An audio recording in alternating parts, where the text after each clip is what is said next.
নমস্কার বন্ধুরা, আবার একটা নতুন ভিডিও নিয়ে আপনাদের সামনে হাজির হয়েছি।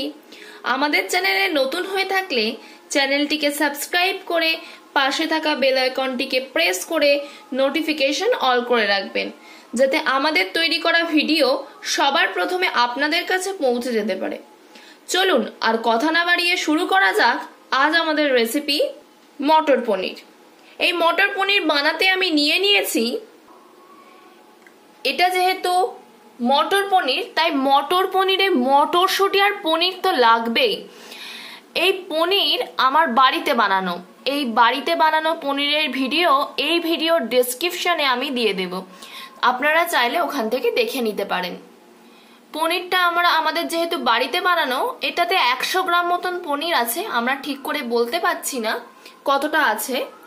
আর নিয়েছি এখানে তেজপাতা, দারচিনি, লবঙ্গ, শুকনো লঙ্কা। মটরশুঁটি নিয়েছি 1 চামচ মতো আদা রসুন বাটা, একটা বড় সাইজের টমেটো কুচি, দুটো বড় সাইজের পেঁয়াজকে আমি কেটে নিয়েছি, একটা ছোট সাইজের ক্যাপসিকামকে আমি এইভাবে কেটে নিয়েছি। চলুন আজকের আমাদের রান্নাটা শুরু করা যাক। কড়াটা আমি গরম বসিয়ে দিয়েছি, আমার কড়াটা গরম হয়ে গেছে। এতে আমি দিয়ে দেব সাদা তেল।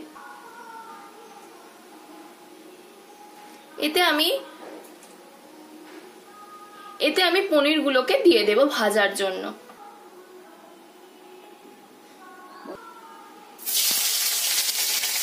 এখানে আমি জল নিয়েছি, জলে আমি সামান্য পরিমাণে লবণ দিয়ে দেব। পনিরগুলো ওদিকে ভাজা হোক, এই জলে আমি পনিরগুলোকে নামাবো। এই নুন জলে পনিরগুলোকে নামালে পনিরগুলো অনেক সফট হয় এবং খেতে দারুণ লাগে। পনিরগুলো আমার ভাজা হয়ে গেছে, এবার আমি ওই নুন জলে পনিরগুলোকে নামিয়ে নেব। ওই তেলের মধ্যে দিয়ে দেব কুচিয়ে রাখা পেঁয়াজগুলো। পেঁয়াজগুলো আমার ভাজা হয়ে গিয়েছে, এতে আমি দিয়ে দেব ক্যাপসিকাম কুচি।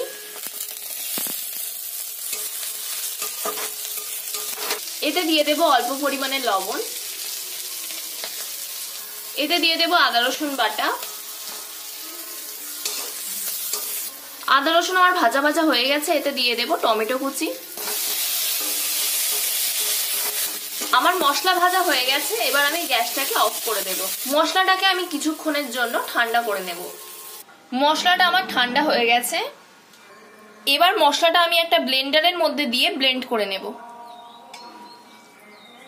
মশলাটা আমি ব্লেন্ড করে নিয়েছি।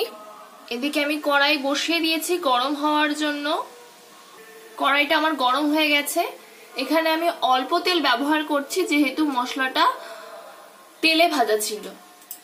তেলটা আমার গরম হয়ে গেছে, এতে আমি দিয়ে দেব তেজপাতা, দারচিনি, শুকনো লঙ্কা,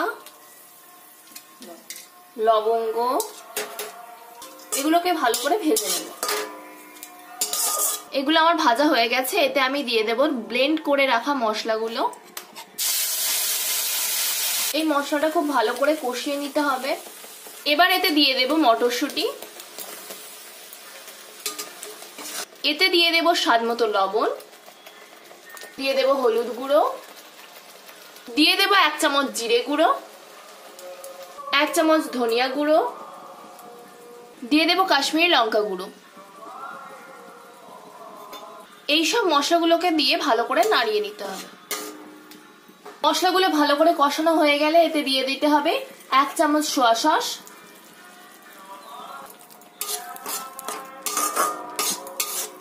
মশলাটাকে খুব ভালো করে অনেকক্ষণ ধরে কষিয়ে নিতে হবে।